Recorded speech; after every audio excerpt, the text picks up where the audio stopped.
Hey, what's up guys? Thanks for checking out another video. Today we're going to be discussing the Mojo 230, the Vortex by Immersion RC. We're going to be talking about it after 4 months of use and abuse. I've flown this thing for over 4 months. I've taken it with me everywhere. I've flown it in garages, over water, over salt water. I've crashed it in salt water. I lost one in the ocean. I've had a lot of adventures with my Mojo 230. But all in all, it's been holding up great, and I'm going to tell you about it right now, what the pros are, what the cons are. I've written some things down on my laptop, so sorry if I keep looking down. It's just some notes, so I can tell you all about it. Okay, let's start with the good stuff. I didn't break any motors, I didn't break any arms, and I didn't break any ESCs. And those are the things which break very fast and often. So I'm happy I didn't break any of those.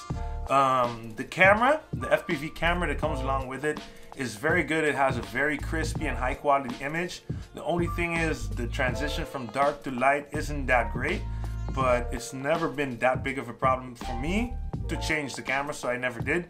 What else? The VTX in here, I think it's a tramp. Yeah, it's a tramp that's in here, and I've tested it long range and I've tested it with racing, and I've never had a problem, no leaking over other channels. And I've flown over 2 kilometers with it in Cyprus. I hit some little gazebo gap while flying 2 kilometers out over water. I'll show you some shots as I'm talking right now. And that was such an awesome experience, just taking this out, being confident that it's reliable, that it won't fail on you along the way. And the video was crispy. I put it to max output. It was very, very good video, and like I said, I can trust this quad. It's very reliable. It has enough power as well to get you out of big dives. I've done big dives with this quad, and when you come down and you need to throttle up to get out of that dive, it just punches right out. It's got enough power. You can do power loops with it. These motors are 2206 2300 kV, returner by Brother Hobby. Returner motors, yes, and they're good. They're good motors. The Mojo is 350 grams. It's not the lightest quad, but it's not a super heavy quad either. Without the GoPro, it's capable of racing very fast, and with the GoPro, it's also very fast. And I just love it because it's ease of use, you know. I can just go out there, throw it in the air. It's always smooth. It's even smooth when the props are like banged up. As you can see, these props are all banged up. They're not good anymore, but sometimes you just want to fly. You don't want to be changing out props all the time. And most of the time when I fly it with banged up props, it still gives me that smooth HD footage that I want. And that's what I'm all about. I want to get out there, I want to fly, I want smooth HD shots, I want to show off the place, I want to show off some moves, and that's why I've got the Mojo, because it's just reliable. Alright, so let's continue. It's also very efficient. So let's say you want to cruise around just doing some tricks, not too many throttle punches, not too crazy. I've done this with an 1800 4S pack that I had from DCL, and I could cruise over 5 minutes with this. So if you do it correctly, you can have a very efficient quad as well, which is a blast for long range, obviously, because if you want to go out far and your quad stops after 2 minutes, that's not what you need. This one will keep you in the air 5 minutes with the 1800 pack. That's great. The OSD and voltage readout has always been accurate, and it's something that I always look at, and I'm very happy with.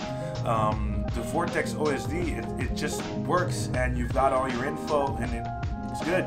I love it. And changing channels, by the way, VTX output, PIDs, rates, LED color, and more, is a feature I use all the time. So when I'm at the field and I need to change channels, or I want to change my LED color, or I'm messing with the PIDs or the rates, I can do that by just going into the OSD with my goggles on and just changing the settings, no problem. Yeah, like I said, it always produces smooth HD footage, just talked about that. The beeper as well is very loud, so let's say you crash somewhere and you don't know where you crashed, but the battery's still in, it'll start beeping very loud, and you'll always find your quad. It's helped me in multiple occasions, so that's very awesome. And also, updating through the Vortex configurator is very easy. You can get the latest version of Betaflight, and that's also very handy. That's something I also use. And it's basically a solid tune quad that'll get the job done when all else fails. And I've had multiple occasions in the past with my freestyle rigs, which I built myself, with that, I'd have a crash, a motor will break, or an ESC will burn out, or something would happen that it's not flyable, or it's not tuned properly, and I just can't get it there. And what this does is it eliminates all those problems. I just got quads that fly, and I've got 2. I used to have 3, but 4 months ago when I just got 2 from immersion, I lost 1 in the ocean. That was a pilot error. I rented a boat, was diving a big ass hill, going down into the water. I wanted to land back on the boat. I hit the canopy, fell on the side. Into the deep blue it went. So immersion hooked me up with another one. So the one I lost is gone, but I still got 2 now, and I've been rocking these 2 for the past 4 months. And yeah, I've always got a quad that works. That's basically the message. All right, let's talk about the bad things, because not everything can be perfect. The top plate has got these screws. You can see it better on this one because I still got a broken one here, where the caps, they come off, they break off. See, this one's got a cap, this one doesn't. And this is the case with all the top plate screws. And Immersion has told me that this is a bad batch of titanium screws they got, and you should just replace them and get rid of the problem, because they'll keep breaking on you. So I have a lot of these screws laying around, so when they break I just replace them. So for me, I don't really mind doing that, but if you want to get rid of the problem, just change the screws. Talking about that FPV camera again, like I said, a lot of people these days, they want the transition from light to dark to be fast and rapid. Well, with this camera, that isn't the case. You are getting a crispy, beautiful image, but the transition from dark to light isn't that fast, so be aware of that. Also, it's not 5 or 6S capable. Everybody's on that hype train nowadays. Everybody wants to run 5 or 6S. I can understand, but the Mojo doesn't. And I think it's because of the ESCs, because I've heard the other electronics can handle it. So, but yeah, don't do that unless you change the ESCs, obviously. And that's about it. I mean, I don't have so much bad things to say. Maybe it's a bit too heavy. It's 350 grams, but I don't feel that in flight. Maybe you can take off all these plastic parts, but that'll give you less protection. So I don't have anything else bad to say apart from the things that I broke. So let's get to that. I have broken stuff, and I'm gonna tell you what I did now. I've broken a few of these Spironet antennas, which, yeah, of course they're gonna break. If you fly hard, you crash into concrete, these things will break eventually. The front cage, you've got this cage part right here in front. It's made out of carbon, and you've got this plastic protecting it. I ripped off the entire cage. I said I decapitated it when I was talking to people about it, because there was this tree. I was in Aruba, and there was this stump sticking out like this, and I hit with the cage, and I think only this took the impact, so it took it right off. The quad got decapitated, but that was an easy fix. I just took out a camera from my Oh My God 250, put it in there, and I got a replacement cage, so I fixed that. The other thing I broke was this connector. So there's a connector here in the back where you connect your antenna. This is connected to a cable which connects to the VTX. This broke off the cable on the inside. It just snapped off. That was due to a hard crash. I replaced that as well.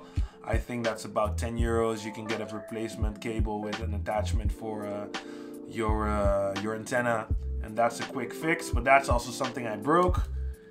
And once I thought the motor was broken, so I thought I broke a motor, but when I opened it up, I found out that the signal wire came loose, and I resoldered that, and the motor worked again. This was after a crash with some scraggle in a tree. It was stuck in a tree. I kept throttling it.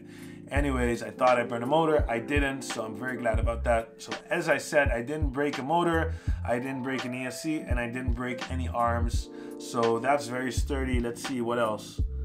That's it. I mean, I've dunked this in the ocean as well. When I was racing on Aruba, the beach racing I told you guys about, I crashed into the ocean. It got dunked in salt water. We cleaned it with some fresh water. Thanks, Geert, for helping out. And the next day it worked again, so there was no problem there. Pretty sick that this quad is so robust, you know? It just doesn't break on you. It's crazy. So the places that I've flown with it was Cyprus, a lot of ocean flying, a lot of long range. I flew on Aruba, which was also a lot of long range, and a bit of forest flying. And what I feel bad about, because in Aruba I had my hard drive and it broke for like the third time I broke a hard drive. I've lost so much footage, but since then I've replaced to a solid state drive, so it doesn't break on me anymore. I'm talking about external storage. When I'm traveling up and down, I like to save my storage. I don't have enough storage on my computer, so I need external storage. And these hard drives kept breaking on me, so a lot of footage is gone. I have some bits on Instagram which I don't have on YouTube, which I'll try to put in. So guys, thanks for watching this video. I hope you found it informative. Check out the description box down below. In there you can find all my Mojo videos as well as the products that I use. Don't be afraid to leave a comment, like this video, subscribe to this channel, and I'll see you in the next one.